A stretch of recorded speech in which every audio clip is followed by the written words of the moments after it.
Quite evidently, Dr. Rambeau had found it so. He had been informed that the doctor had been increasingly neurotic from the first instance of erratic performance of the Decog receptors. He regretted the loss of Dr. Rambeau. Waldo was more impressed by Rambeau crazy than he had ever been by Rambeau sane. Apparently the man had had some modicum of ability after all. He had found out something more than Waldo admitted that he himself had been able to find out so far, even though it had driven Rambeau insane. Waldo had no fear that Rambeau's experience, whatever it had been, could unhinge his own reason. His own self-confidence was perhaps fully justified. His own mild paranoid tendency was just sufficient to give him defenses against an unfriendly world. For him it was healthy, a necessary adjustment to an otherwise intolerable situation. No more pathological than a callus or an acquired immunity. Otherwise he was probably more able to face disturbing facts with equanimity than 99% of his contemporaries. He had been born to disaster. He had met it and overcome it, time and again. The very house which surrounded him was testimony to the calm and fearless fashion in which he had defeated a world to which he was not adapted. He exhausted temporarily the obvious lines of direct research concerning the strangely twisting metal rods. Rambeau was not available for questioning. Very well. There remained one other man who knew more about it than Waldo did. He would seek him out. He called Stevens again. "Has there been any word of Dr. Rambeau?" "No word and no sign. I'm beginning to think the poor old fellow is dead." "Perhaps. That witch doctor friend of your assistant, was Schneider his name?" "Gramps Schneider." "Yes, indeed. Will you please arrange for him to speak with me?" "By phone, or do you want to see him in person?" "Well, I would prefer for him to come here, but I understand that he is old and feeble. It may not be feasible for him to leave the ground. If he is knotted up with space sickness, he will be of no use to me." "I'll see what can be done." "Very good. Please expedite the matter, and, Dr. Stevens?" "Well?" "If it should prove necessary to use the phone, arrange to have a portable full stereo taken to his home. I want the circumstances to be as favorable as possible." "Okay." "Imagine that," Stevens added to McLeod when the circuit had been broken. "The great I-Ams showing consideration for somebody else's convenience." "The fat boy must be sick," McLeod decided. "Seems likely. This chore is more yours than mine, Mac. Come along with me. We'll take a run over into Pennsylvania." "How about the plant?" "Tell Carruthers he's it. If anything blows, we couldn't help it anyway." Stevens mugged back later in the day. "Mr. Jones?"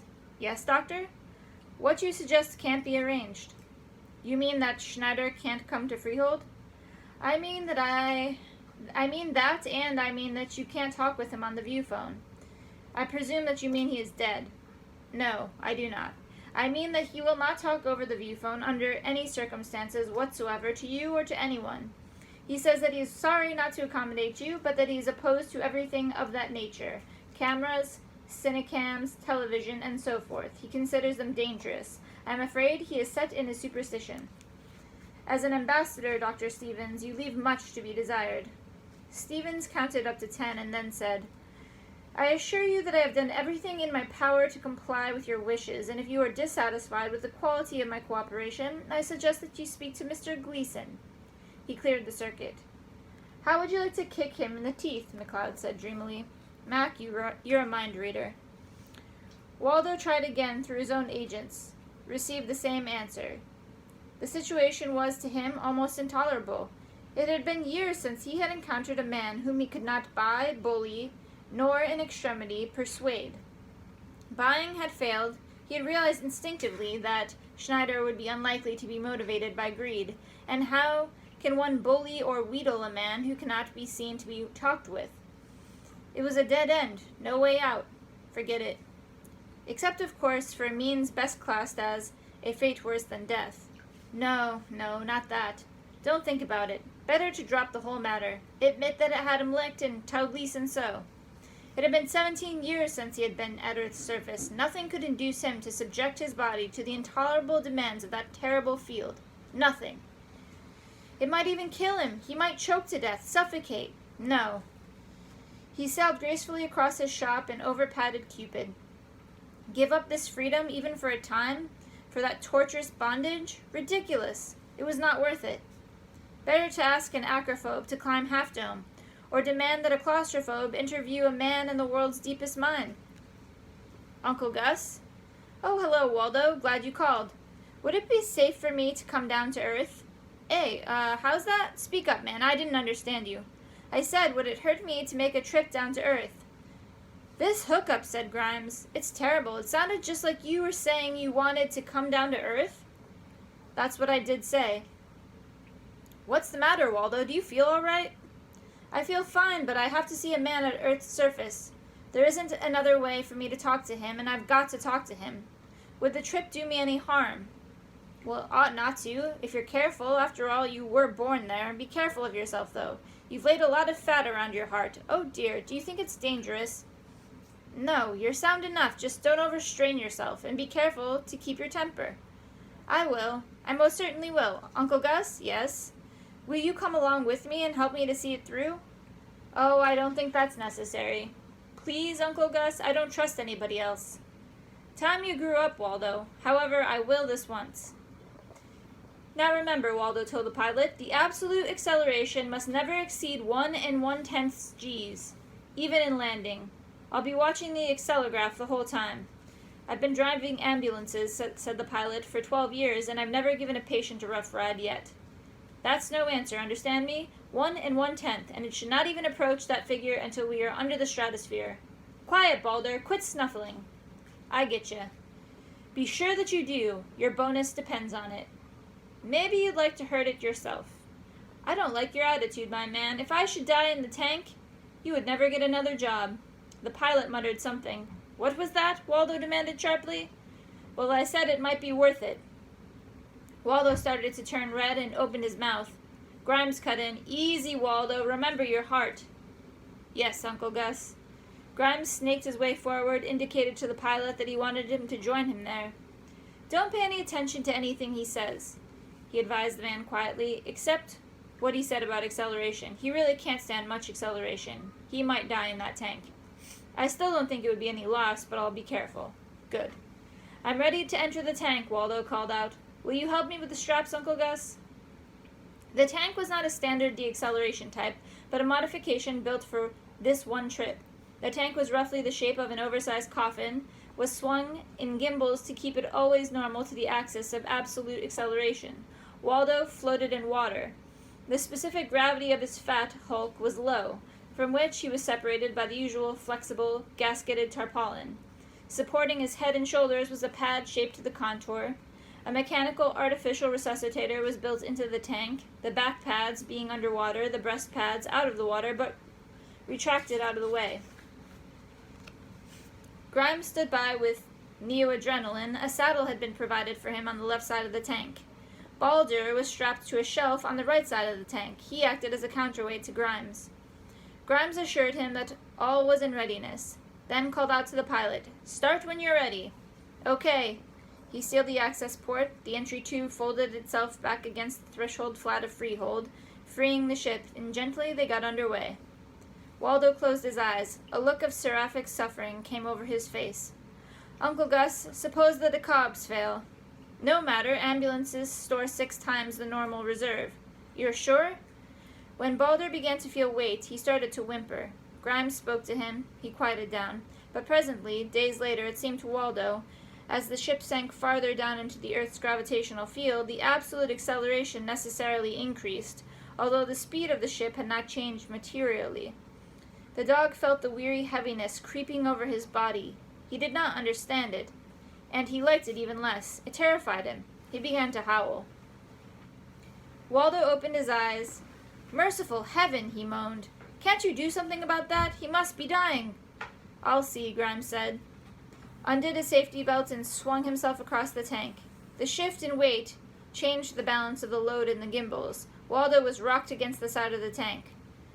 Oh, he panted, be careful. Take it easy. Grimes caressed the dog's head and spoke to him. When he had calmed down, Grimes grabbed a handful of hide between the dog's shoulders, measuring his spot, and jabbed in a hypo. He rubbed the area. There, old fella, that will make you feel better. Getting back caused Waldo to be rocked again, but he bore it in martyred silence. The ambulance made just one jerky maneuver after it entered the atmosphere. Both Waldo and the dog yelped. "Private ship," the pilot yelled back. "Didn't heed my right-of-way lights." He muttered something about women drivers. "It wasn't his fault," Grimes told Waldo. "I saw it." The pilot set them down with exquisite gentleness in a clearing which had been prepared between the highway and Schneider's house. A party of men were waiting for them there. Under Grimes' supervision, they unslung the tank and carried Waldo out into the open. The evolution was performed slowly and carefully, but necessarily involved some degree of bumping and uneven movement. Waldo stood it with silent fortitude, but tears leaked out from under his lowered lids. Once outside, he opened his eyes and asked, "Where is Baldur?" "I unstrapped him," Grimes informed him, "but he did not follow us out." Waldo called out huskily, "Here, Baldur! Come to me, boy!" Inside the car, the dog heard his boss's voice, raised his head, and gave a low bark. He still felt that terrifying sickness, but he inched forward on his belly, attempting to comply. Grimes reached the door in time to see what happened. The dog reached the edge of his shelf and made a grotesque attempt to launch himself in the direction from which he had heard Waldo's voice. He tried the only method of propulsion he knew. No doubt he expected to sail through the door and arrest his flight against the tank on the ground, and instead he fell several feet to the inner floor plates, giving one agonizing yelp as he did so, and breaking his fall most clumsily with stiffened forelegs. He lay sprawled where he had landed, making no noise, but not attempting to move. He was trembling violently. Grimes came up to him and examined him superficially, enough to assure that the beast was not really hurt, then returned to the outside. "Baldur's had a little accident," he told Waldo. "He's not hurt, but the poor devil doesn't know how to walk. You had best leave him in the ship." Waldo shook his head slightly. "I want him with me. Arrange a litter."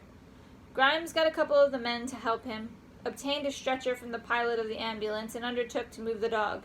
One of the men said, "I don't know as I care for this job. That dog looks vicious. Look at those eyes." "He's not," Grimes assured him. "He's just scared out of his wits. Here, I'll take his head." "What's the matter with him? Same thing as that fat guy?" "No, he's perfectly well and strong. He's just never learned to walk. This is his first trip to Earth." "Well, I'll be a cross-eyed owl." "I knew a case like it," volunteered the other. "Dog raised in Lunopolis. First week he was on Earth, he wouldn't move, just squatted down and howled and made messes on the floor." "So as this one," the first said darkly. They placed Baldur alongside Waldo's tub. With great effort, Waldo raised himself on one elbow, reached out a hand, and placed it on the creature's head. The dog licked it. His trembling almost ceased.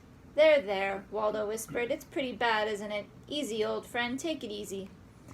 Baldur thumped his tail.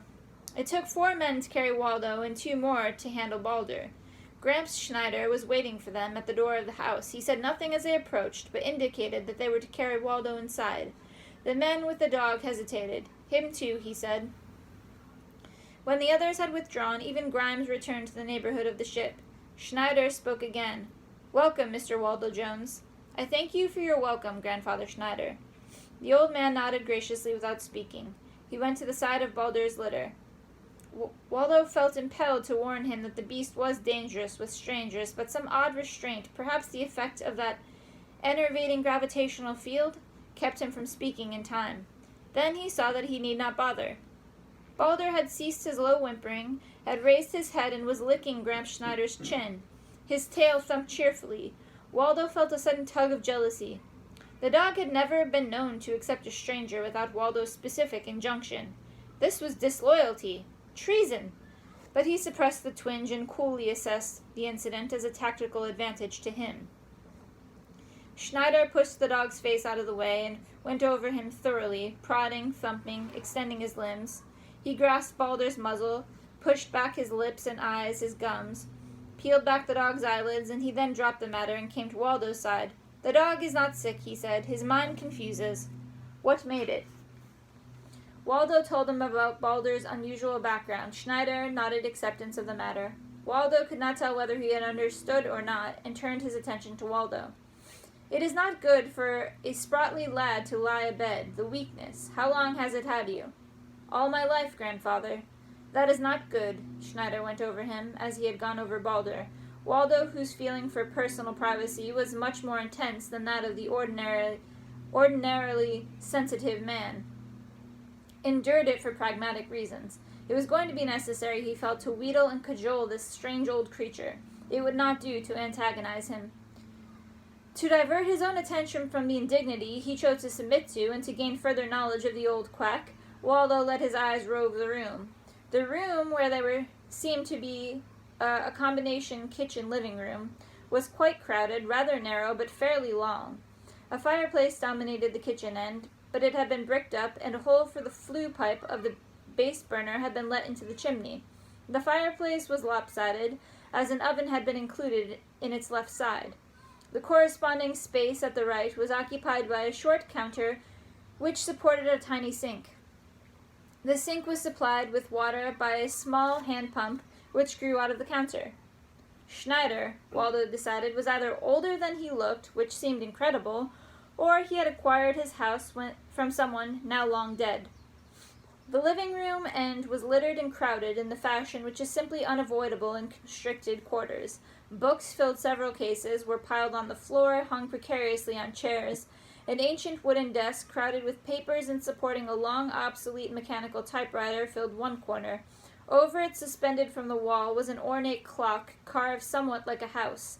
Above its face were two little doors. While Waldo looked at it, a tiny wooden bird, painted bright red, popped out of the left-hand door, whistled, "Thwoo, thwoo," 4 times, and popped frantically back into its hole. Immediately thereafter, a little gray bird came out of the right-hand door and said, "Coo-coo," 3 times in a leisurely manner, and returned to its hole.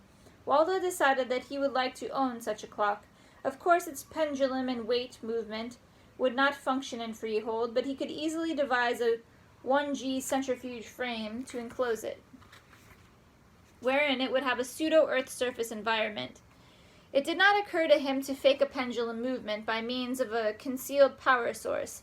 He liked things to work properly. To the left of the clock was an old-fashioned static calendar of paper. The date was obscured, but the letters above the calendar proper were large and legible. New York World's Fair, souvenir of the world of tomorrow.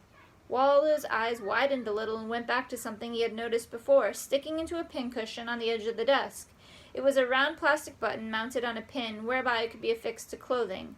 It was not far from Waldo's eyes. He could read the lettering on it. Free silver. 16 to 1. Schneider must be old. There was a narrow archway which led into another room. Waldo could not see into it very well. The arch was draped with a fringe curtain of long strings of large ornamental beads. The room was rich with odors, many of them old and musty, but not dirty. Schneider straightened up and looked down at Waldo. "There is naught wrong with your body. Up, get yourself and walk." Waldo shook his head feebly. "I am sorry, grandfather, I cannot." "You must reach for the power and make it serve you. Try." "I am sorry, I do not know how." "That is the only trouble. All matters are doubtful, unless one knows. You send your force into the other world. You must reach into the other world and claim it." "Where is this other world, grandfather?" Schneider seemed a little in doubt as to how to answer this. "The other world," he said presently, "is the world you do not see.